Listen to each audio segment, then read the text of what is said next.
Hey guys, welcome to Unacademy on the course of the most common grammatical errors we all need to stop making. So by far we have completed 3 parts with around 17 grammatical errors, and I really hope that we'll never use them again in our writing or speech. So quickly gearing up, this may be the last lesson of this course. So let's move ahead with the 18th error, that is the difference between into and in space 2. So let's clarify this. Into usually indicates movement. For example, Lindsay walked into the office. But most often, like in a lot of situations, you'll find in space 2 to be used because this individual to and in are frequently used in other parts of a sentence. For example, to can be used with infinitive verbs, or in can be used as a part of verb. So now these two, they get really technical, but for a very common and very simple explanation you can take into the consideration is that if you ever see any sort of movement, into as a whole word will do really good to you, and in other cases please use in space 2. Now this one, now coming back to lose versus lose. When people mix up lose and lose, it's usually just because they are spelled so similarly. Okay, they know their definitions are completely different, but just because of this extra O, a lot of confusion happens. So the lose with a single O is a verb that means to be unable to find something or someone, or just simple as to fail to win a game, contest, etc., or to fail to keep or hold something you wanted or valued. And in the second case, lose, okay, with the 2O, it's an adjective that means not tightly fastened, attached or held, like losing, like loose clothing or a loose tooth. A very simple trick for remembering the difference is to think of the term loosey-goosey. Both of these words are spelled with double O's, so it'll be easier for you to remember that a double O, that loosey-goosey, comes with for something that's not tight. Okay, I know that was stupid, but you can still use it. The next one is then versus then. So what's wrong with the sentence that you hear? My dinner was better than yours. I know all of us. So when we read this sentence that my dinner was better than yours, so because THAN is a conjunction which is used mainly to make comparisons, okay, like saying one thing was better than other. So wherever there is a, just remember there's something another with starting with a again, so it's a small trick you can remember. So THEN then is mainly used as an adverb, used to situate actions in time. For example, we made dinner and then we ate it. So something that is following something, you can use THEN. And on the other hand, when you are making comparisons, please use THAN. So now assure versus insure versus ensure. So now they do not sound similar. Yes, in spelling you might get confused, but there's a very simple way how you can remember this. Okay, so see, so whenever it's assure, it means to promise or say with confidence. For example, if I say I assure you that he's good. Whenever there is insure, that is EN, it makes something certain. For example, ensure you're free when I visit next weekend. And finally, to insure means to protect against risk by regularly paying an insurance. So this insure easy to remember because we all have these insurance and all. So there can be confusion between assure and insure. So please remember, wherever you are making a promise, it will be assure, and wherever you are just making something certain, you will use ensure. So all of these words have to do with making an outcome sure.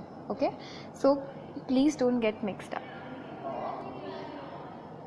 So the next is less versus fewer.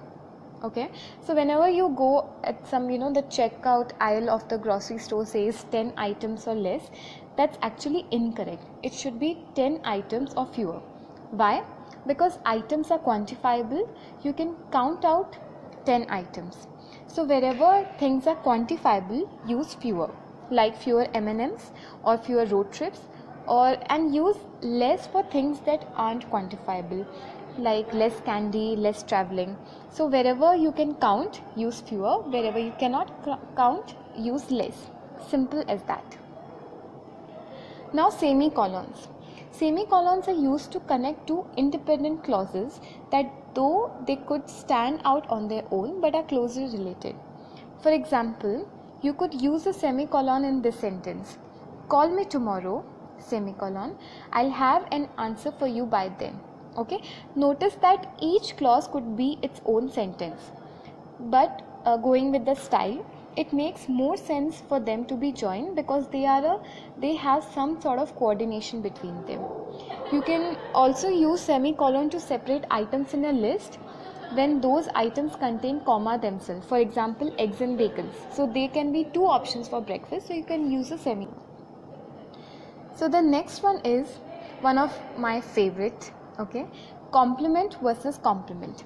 So these two words are pronounced exactly the same, making them easy to mix up, but they're actually quite different. If something complements something else, which means that it completes it, enhances it, or makes it perfect. For example, colors complement each other, or a couple complement each other. And the word complement with I, though it refers to an expression of praise, okay? You can praise the as a noun, or also praise or express admiration for someone as a verb. So it is used for a noun as well as verb. You can compliment your friend's new haircut or pay someone a compliment on his or her haircut. So a very simple trick that you can remember is always tell yourself, I give the compliment. So wherever there is I, it is the compliment that you give to someone and not things that complement each other. Okay, so the last one today is farther versus further. So people often use farther and further interchangeably to mean at a greater distance. However, in most situations there are actually subtle differences in between the two.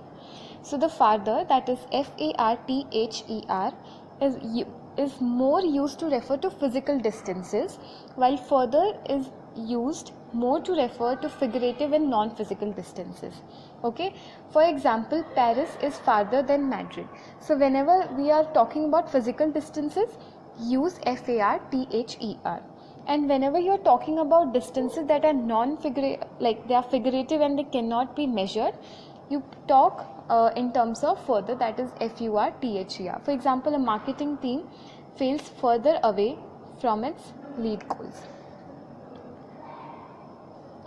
So one last note from my end is English, like many other languages, it has its own tricky rules and intricacies, but with a little bit of practice and help from guides, you can really become a good grammar master.